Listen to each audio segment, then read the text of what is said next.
Théo qui est avec nous, donc qui est un jeune, qui va se présenter, donc qui est un jeune golfeur, 17 ans, rêve d'être pro, et donc il se pose la question lui de ce que va devenir le monde du golf et de ce que sera le monde du golf quand il va arriver dedans en tant que pro.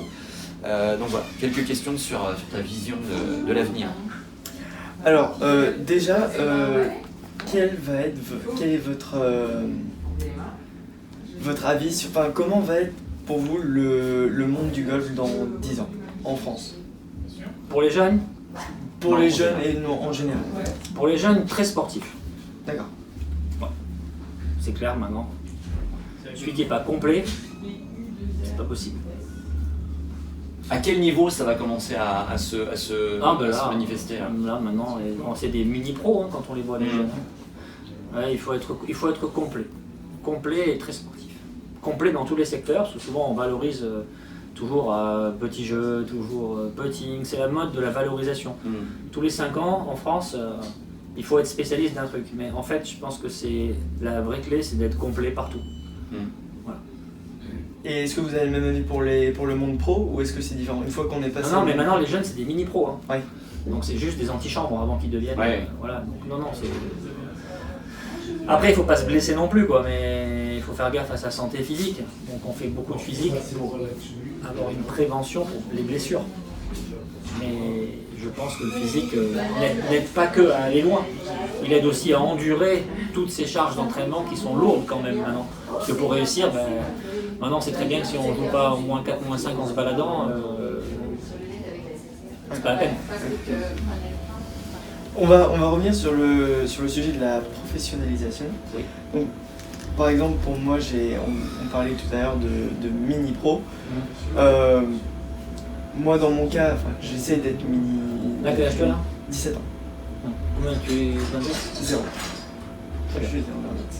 Et donc, j'essaie d'avoir un projet qui ressemble à un mini-pro. Il y a beaucoup de jeunes qui essayent de plus en plus jeunes de passer pro de plus en plus jeune et avoir un gros projet.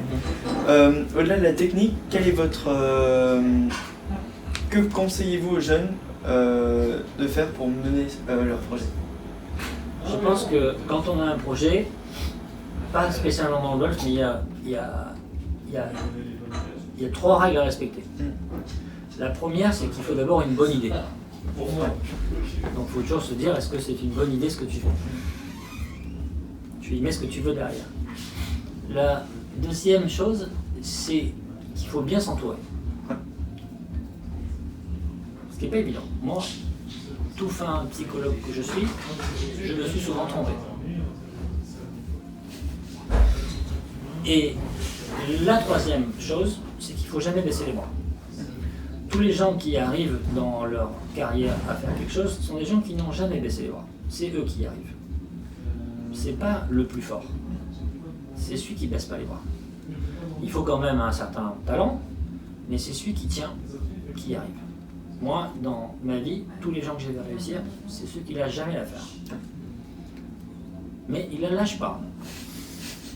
Maintenant, il faut bouffer, en plus quand on va dans ces circuits-là, il faut bien manger, on ne peut plus manger le sandwich et tirer le chariot, il faut un cadet, il faut beaucoup de choses. Donc malheureusement, ce n'est pas une discipline où on peut y aller. C'est un vrai projet d'entreprise, qui se finance, qui se planifie. Je crois qu'il faut aussi avoir une solution de repli en cas de problème aussi, avoir d'autres compétences. Il ne faut pas être que là-dessus, ou alors être une star née, quoi. C'est-à-dire que effectivement, quelqu'un qui a un niveau, parce que le plus important, c'est pas tellement c'est le niveau aussi. Parce qu'on parle souvent d'acquérir un niveau, par le travail. Mais moi, si demain je m'entraîne sur un couloir de 100 mètres avec les meilleurs entraîneurs du monde, je ne descendrai pas en dessous de 11 secondes. Quoi. Je veux dire, je vais passer de 12 à 11, mais après de passer de 11 à 9, j'y arriverai jamais de toute ma vie parce que je n'ai pas le niveau, je n'ai pas la classe pour le faire. Et donc je pense que beaucoup de gens aussi ne s'aperçoivent pas parce qu'ils restent dans le rêve de ce qu'est le niveau. Tu vois, un gars comme par exemple Victor Dubuisson, c'est quelqu'un souvent qui a été souvent critiqué parce qu'entre guillemets il ne s'entraînait pas. Mais or il s'entraînait beaucoup, mais sur le parcours. Et c'est quelqu'un qui avait un niveau. Donc moi j'aurais pu m'entraîner toute ma vie à côté de Victor, je n'aurais jamais pu faire le même put faire 7 qu'il fait. Parce qu'il a un niveau au-dessus. Et quand on a un niveau, à un moment donné, le niveau finit par s'imposer sur un circuit. Quelqu'un qui gagne des tournois, par exemple quelqu'un comme McIlroy ou Phil Mickelson, sont des gens qui ont été très jeunes avec des niveaux.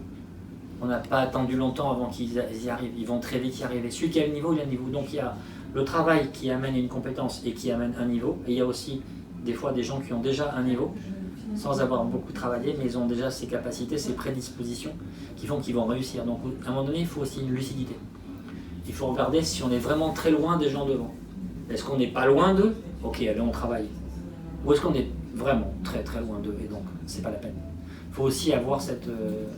Ou alors tes parents sont milliardaires et ils te disent mon fils c'est pas grave. Mauvaise nouvelle, non. Fais-toi plaisir, si tu n'y arrives pas c'est pas grave, tu pourras manger. Et comme on en parlait, c'est un projet qui est assez complexe à organiser, quelles sont les erreurs à ne pas commettre? Le mauvais entourage, oui. C'est le pire je pense. D'accord. Et il se détecte comment Très difficilement. Ouais.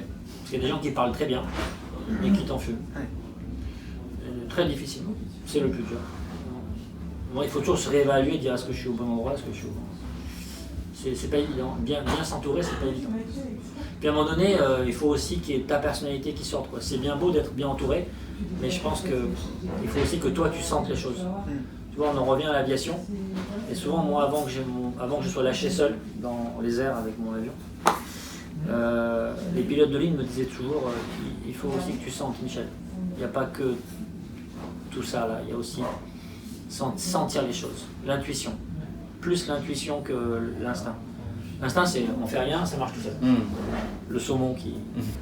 Il faut à un moment donné aussi que tu sentes toi. Je pense que d'ailleurs un coaching qui est bien réalisé, c'est un coaching où au début c'est le staff qui fait tout pour le joueur et après c'est le joueur qui devient le patron du staff. Et quand le joueur devient le patron du staff, c'est que la filière était bonne, quoi. Parce que quelqu'un maintenant comme Tiger Woods, c'est lui le boss. C'est lui qui décide de tout. Même à l'entraînement, la personne qui est à côté, elle est juste là pour lui répondre s'il pose une question. Je pense que c'était pas du tout les mêmes rapports qu'il avait avec Todd Charvan, qui était plus un papa. Il faut voir, je connais pas suffisamment ta vie, mais en France, il y a beaucoup de gens compétents. Il y a des gens qui sont aussi compétents et très chers. Il y a des incompétents chers aussi. Donc, je connais pas assez ta vie pour te donner qui aller voir. Mais en tout cas, ce que je peux te confirmer, c'est qu'en France, il y a toutes les compétences possibles pour faire réussir un grand champion de golf. Ça, c'est la seule certitude que j'ai. Et la deuxième certitude que j'ai, c'est qu'un champion peut sortir de nulle part. Le golf, les 300 meilleurs du monde resteront toujours... 300. Non. Mais moi, je veux bien être le plus nul des 300. Je veux dire, je suis d'accord, même un an. C'est très dur, mais c'est pas impossible. C'est pour ça que je crois plus au niveau qu'au travail. Pour accéder à J'ai pas dit au talent. Ouais. Pour moi, le niveau, c'est le fond de jeu, c'est le fond. Et après, ça s'accompagne de travail. Le talent, c'est autre chose. Le talent, c'est pas le niveau. Le talent, c'est en gros, c'est la glace dans le gâteau, quoi. C'est le petit truc en plus, et la facilité à... L'élégance ou la facilité à faire un... Moi, j'ai des copains talentueux qui n'ont pas réussi. Et j'ai des copains qui ont du niveau qui ont réussi. C'est vrai que ça... c'est pas... Le talent, c'est faire un truc très compliqué facilement. C'est un truc injouable, et le gars, il le fait en rigolant.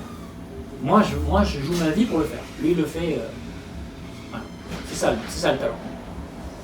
Je crois plus au niveau, parce que le talent, ça peut être ponctuel. Mais le niveau, c'est permanent. Un gars qui a un niveau, il l'a tout le temps. Mais après, ça ne veut pas dire que c'est fini. Ça veut dire qu'il va falloir qu'il continue. Mais il a cette capacité de courir aussi. Et est-ce que ce niveau peut être atteint avec le travail ou est-ce que c'est toujours un cran? Il y a toujours des classes. Ouais. Donc dans la classe que tu es, le travail te montre au bout de ta classe. Mais le travail acharné ne te donnera jamais un niveau. C'est pour ça qu'il faut à un moment donné qu'un coach dise, tu sais, tu tu joues 0, bravo, ça veut dire que tu es capable de jouer entre -4 et +2 ou +3, enfin, c'est comme ça ta moyenne, mais globalement tu joues 1, 2, -1, 0, bon. Mais tu sais, c'est bien, mais maintenant il va falloir que tu joues -4, -5, parce que moi tous mes copains qui ont réussi sur le tour, ils jouent -6,